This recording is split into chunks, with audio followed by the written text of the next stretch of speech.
Hey everyone, welcome to the new episode of the Sway Community Series. The goal of this series is to invite the contributors of the Sway team or the tooling team as our guests and have them share what they have been working on, any exciting stuff they have built, and any information on the releases that they could share or any future roadmap that they are planning. So, as for our today's guest, we have Zishan from the tooling team. He is one of the OG contributor of the tooling for Sway and has played a major role in the development of the tooling that we have today. So now, without further ado, let me hand over the stage to you, Zishan, and yeah, take it forward from there. Awesome. Thanks, Nazi.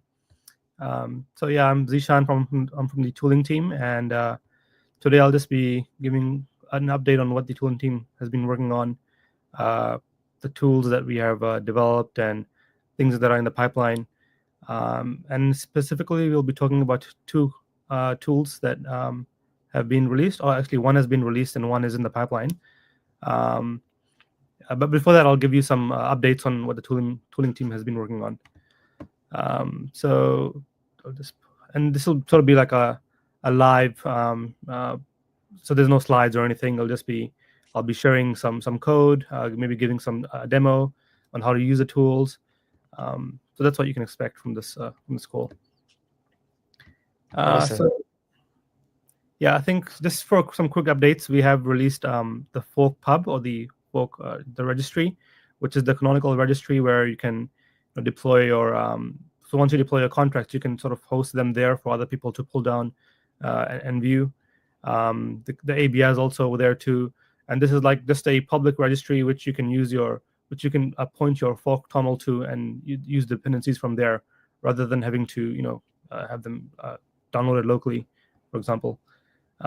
So just some updates from that. After it's released, we have a few features that we are planning that are in the pipeline. One of them is the doc generation for the module that you've developed. Metrics as well. So you know how in Cargo Crates.io, we have like a Hmm. download count, or even for NPM, there's a download count and additional metrics that you can use. We are planning to introduce the same thing to also for Pub as well, so you can get a view on what's hot, which libraries are trending, and also additional filtration functionality, so you can like filter libraries by categories, for example, is another thing that's Hmm. in the roadmap. And other things that we're thinking of, or doing research on, and also actively developing, are incremental compilation for the fork build and fork check functionality. So this will speed up the dev cycle of the compilation of the Sway program that you're developing, or the Sway Hmm. contract. And the other thing that we're looking into is improvements to our MCP tool. So we have recently, or we're working on an MCP tool so that you can use your LLM to integrate with the tooling that we have. Uh, and that this is not released yet, but this is in the pipeline, and I'll be demoing this as part of this call. Yeah, that's actually quite interesting. Like we have a lot of things cooking up, and yeah, like some really exciting things we will get to see today. Awesome. Yes. So I'll dive into this, which is the first tool that I'll be showcasing, and this is fork call. So I will just share my screen to sort of give you an example on how this tool can be used.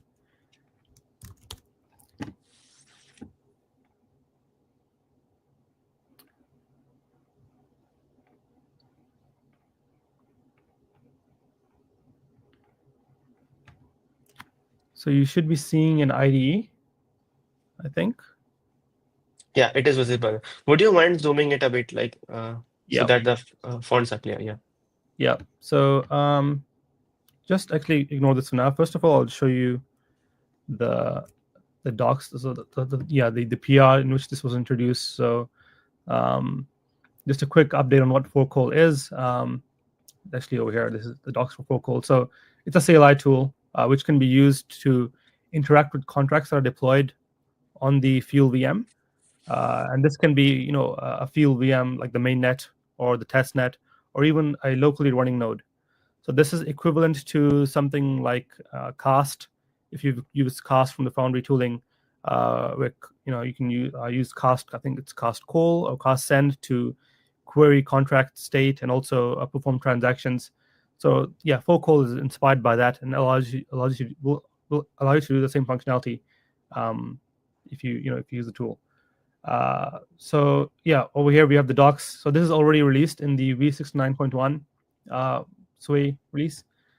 So you can actually start using this tool as part of the latest Fuel Up tool chain. Would you mind zooming it a bit? Like, yeah, Oh yes, yeah.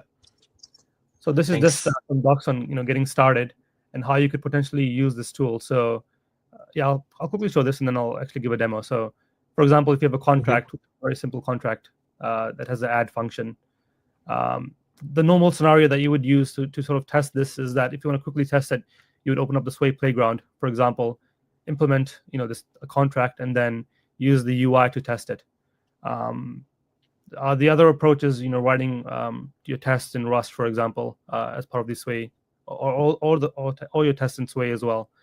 But those are like unit tests. So this is an example of where you can this contract could be deployed at this address, and if you have the ABI, then you can actually call the function, the add function. So this would be called like this, for example, over here, where the contract is deployed here. Oh, sorry, I think it's not. It's over here. This is the call. So yeah, this is the ABI that you pass into the call, and you can call the function selector with the arguments, and that should give you a result. So I'll give you an example of this actually. Um, So, First of all, are there any questions that you may have at this point? no, not right now. Okay. Yeah, I'll give a quick demo on this. So yeah, we have a simple Sway contract over here, as you can see.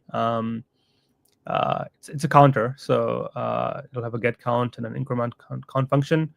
It'll use a Hmm. struct. So we're showing like an example of how you could pass in complex types.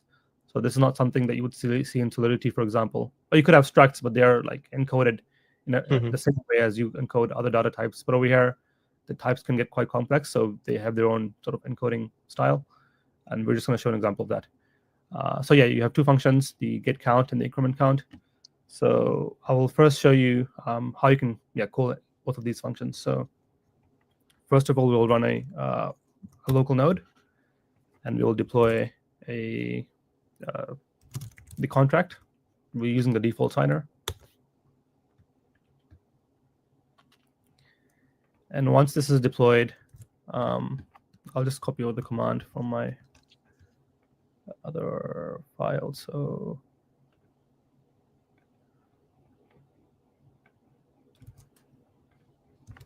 you would use the forc call. You pass in. So when you compile the contract, you get its ABI.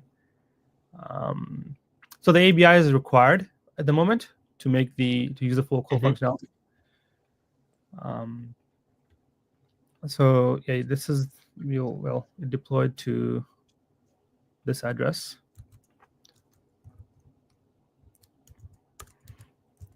And we're going to be using the get count function, or we're going to be calling it. And yeah, this function takes no parameters, so you can call it as is. And that should give you a result of 1. So yeah, that's the current result, right? So it's getting the current Hmm. storage count, which is 0, and just adding 1 to it. In the next example, I'll be showing you how you can make a more complex call, which is the increment count. I'll just find an example of this, calling this as well.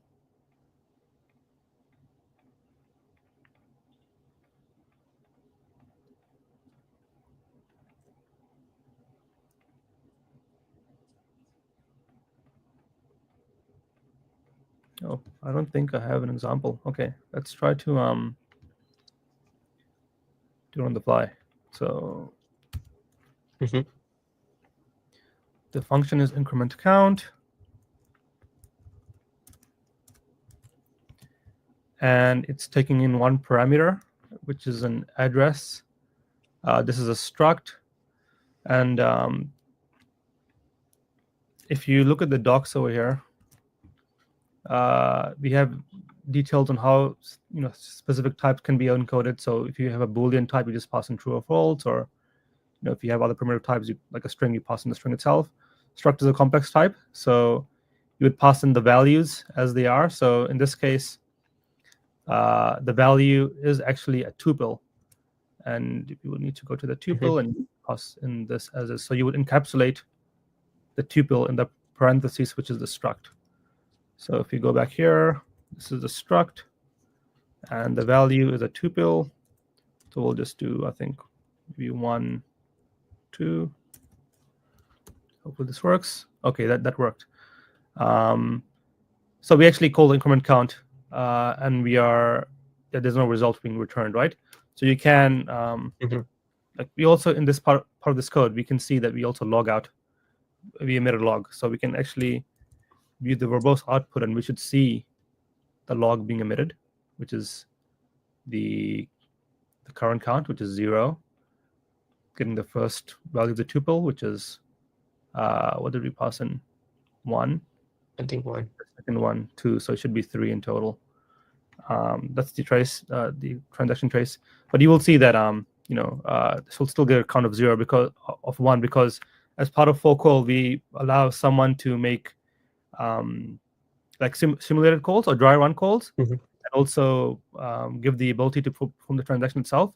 So a user can have no funds, for example, and still use forc call to validate what the result would be. So to actually perform the transaction, we would just do, I think it's live mode. So your funds are going to Yeah. obviously be used as part of this. But now if you get the count, it should be, oh wait, what did we do here? We call the get function with the live mode. We should be actually calling the increment function with live. Increment. Yep. And now the count should be, so 1 plus the 3 that we get from this, just save it back into the storage, would give you 4. So yeah, this is an example of how you can use forc call to potentially interact with contracts that are Yeah. deployed. We have That's another super example. interesting. Sorry. No, I was just saying like that's super interesting stuff. Like the ability to like do dry runs as well as switch to live mode, and even if the user does not have funds, so like that's super helpful for Mm, anyone like just doing the drive calls. sounds good. Yeah, I mean, this is, as you can imagine, you can, if you know, have access to a contract that's already deployed, and if you have its ABI, then you can, like, you don't need a front end, for example, or even need to write Mm. any code, and you could potentially use forc call. In fact, there was an example in the docs where um, I think, like, I wanted to get uh, the owner of the Mira periphery contract, right? So the Hmm. contract is deployed to the testnet. Um, it has this address. Um, sorry. Um, and I was looking at their ABI because it's available, publicly in GitHub, right? So over Hmm. here, and they have like the owner function, for example, or there's other functions too. But for example, if you wanted to get the owner of a contract, um, then you can potentially like specify the VM, so it's equal to the testnet, the environment. Um, Hmm. the ABI can also be hosted somewhere else, so you can pass it in a URL to the ABI. It doesn't have to be locally downloaded or available. So they have the ABI on their GitHub repo, so we're going to be using that, and the contract address is this, and they're just going to be calling the owner function. So if you make this call, for example, this will give you this should give you the owner of the periphery contract that's deployed. So this does give you the full address, but it's giving you the raw address. So you can pass in. Sorry, it's giving you the struct, but you can pass in the output, um, where it will give you just the raw struct values, for example. So in this case, this is the address that is the owner of the Mira periphery contract. So as you can see, like, we don't need to have, for example, the code downloaded locally. Yeah. It can just be completely remote. You come across a contract, you want to verify some functionality, like who the owner is, if it's a multi-sig, what are Yeah. signatories on the contract. Then you can just use forc call to do that. Like for anyone looking for like a written article, we also have an article on our call at our Swelling channel. So like feel free to check it out. Thanks for that. Yeah, I think we'll maybe link that Yeah, in the I'll video. link that in the description. Awesome. Um, so yeah, as you can see over here, so Sway is a bit more complex than Solidity, as in we can have complex types. So, for example, you can have we have generic types as well in Sway. Hmm. You have structs. You also have enums as well, which need to have specific encoding. Um, so you can imagine it could get quite difficult to specify the parameters when you are, like wanting to call a contract, and if it has like a complex type inside it, then you need to, come to this these docs and figure out how the struct should be uh, specified when you're making the call. So what we have to address that concern is the MCP server. So we have integrated the forc call, the tool itself within the MCP, and we expose it as a tool call. So you can potentially Hmm. like point to your AI or your model to these docs, to this type encoding. Um, and then, for example, ask it to perform a call, and it'll look into this, and it'll call the forc call tool endpoint, and be able to perform the operation for you, which is very, very powerful, because now you can actually use and interact with contracts Hmm. on chain or locally with this text. So in fact, I'll actually show an example. I'll demo this functionality to you. And that would be great. So this is not released yet, but this is will be released um, soon. So this is part of the master branch. Hmm. Hopefully, the next release this should go out. Um, so if you let's see here. So I actually had a template for this, so I'll just use that.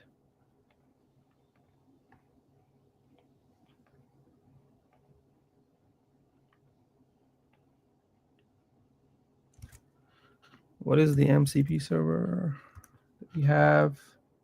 Okay, yep. So I'm going to be using Cloud Code to do this, but you can Hmm. also use Cursor or whichever AI agent that you are running. So this is, I'll be pasting in the prompt. Oh, so for us, we'll just be using the forc MCP, I think it was.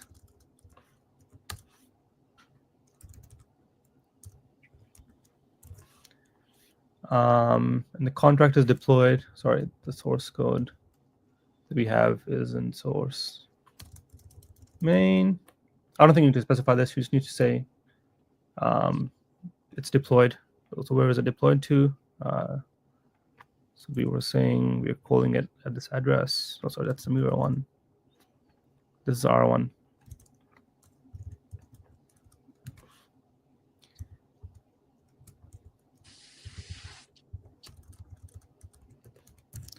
We'll do this step by step. So in fact, Okay. um,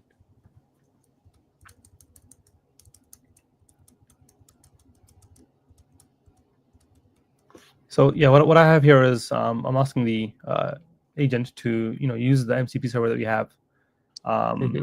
and point. This is the contract where it's deployed to. Sorry, this is the address where the contract is deployed to. This is the contract itself. Hmm. Wanted to list all its callable functions. So this is not. I guess the reason why this is important is that the LLM would look into once it's given this, I'll make a tool call and figure out that to actually perform a call in the contract, you need its ABI. So it'll go searching for its Yeah. ABI somewhere in this directory.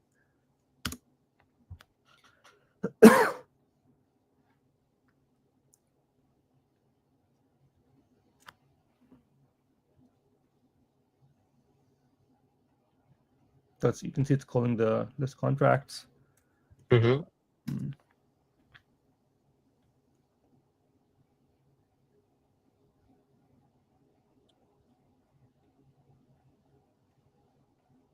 It's found the ABI. Okay.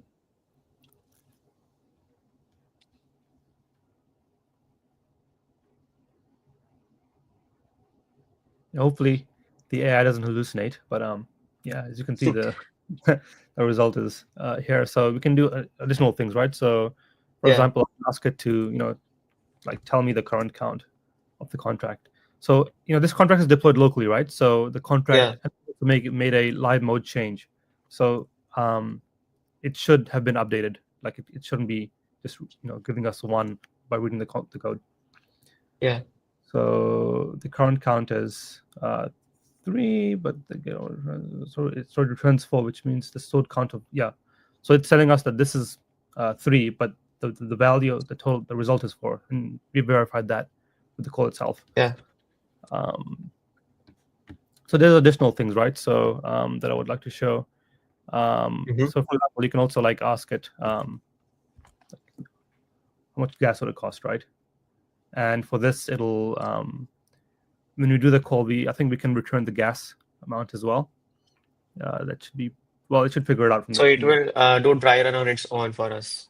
Yes, that's right. So it's essentially running the full call functionality, the dry run, and Mm-hmm. getting us all the data that we need. So Wow. that's gas cost, and also we have support for if you see in the increment count, oh, execution traces.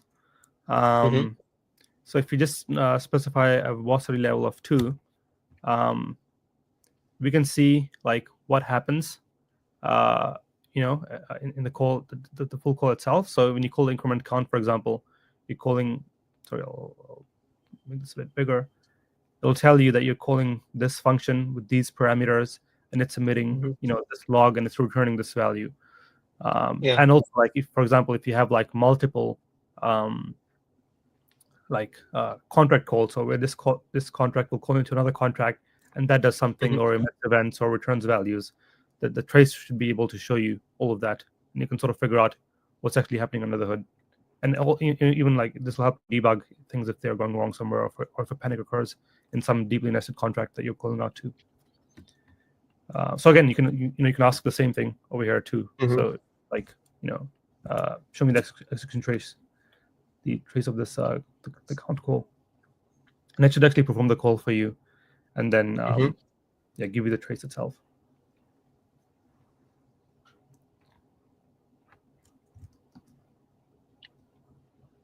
So it will go ahead and actually perform the transaction and will give us the entire logs.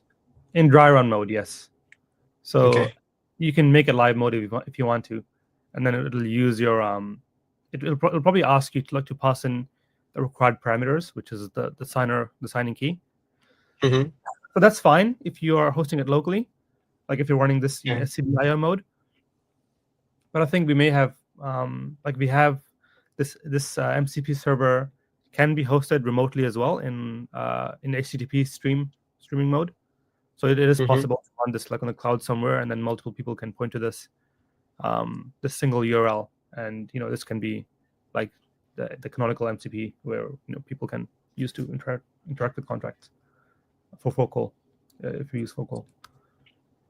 That's super interesting. Like, you just like need to prompt the MCP server and it will go ahead and like run make for calls or That's right. like Yeah. commands for you.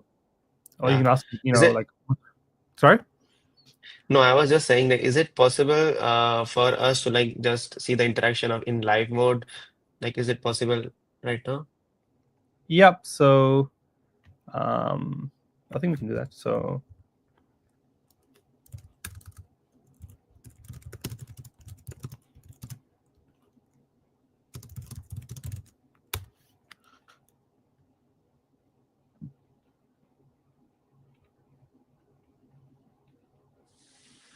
it's wanting a signing key, uh, and I don't want to provide that, so I'll just say use the Hmm. default signer, and that's fine because you're running locally, right? So the default signer is available. Yes.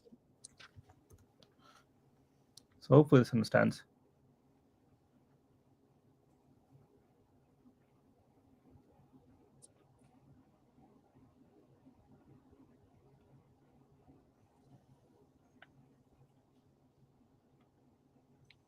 Okay, I think it Wow. has worked. Let's just validate that. Okay, yeah. So the count is 8 and then plus 1 because we do this. We Yeah, get 9. So yeah, it can perform live transactions as well. But again, like this will have its caveats, right? So this is good, yeah, like in SCDIO mode where you're running locally. But if this is hosted somewhere, then you may want to be wary because you're going to be sending those keys out. So maybe yeah. you can perform live transactions when it's remotely hosted against the remote Agreed. server. And that's super interesting. Like I can't like, I still think like the power it unlocks and the amount of ease you can get with using the MCP server, and also like with the fork call alone, uh, you can just like make all the requests from the terminal, and with integration with the MCP server, like it just like so it feels so powerful to like build on Sway. Yeah, I agree here as well. So yeah, I'm glad that yeah, we're in this time where, because like a few months ago when this was when we introduced full call, we did realize there was some friction with understanding the type encoding and you having to pass Yeah. it in. But now, in the age of AI, yeah, it's I'm glad that we can use these Yeah. technologies, yeah, perform these operations. Yeah, like one doesn't need to worry about all the complex types like tuples or like structs or like complex structs. It's just like tell MCP server and it will do it for you. Agreed. No, I'm glad that we can do this. Yeah. Yeah, so I Okay. guess uh, that brings us to the end of the stream. Thank you so much, Zishan, for sharing all the stuff that you guys have been like working on and building amazing stuff, and also for demoing the for call as well as the MCP server. Like this has been like really good alpha for the community out there. So yeah, thank you so much for sharing all this with us today, and uh, thanks for being here today. And I guess I will see you guys in the next one. Bye bye. Awesome.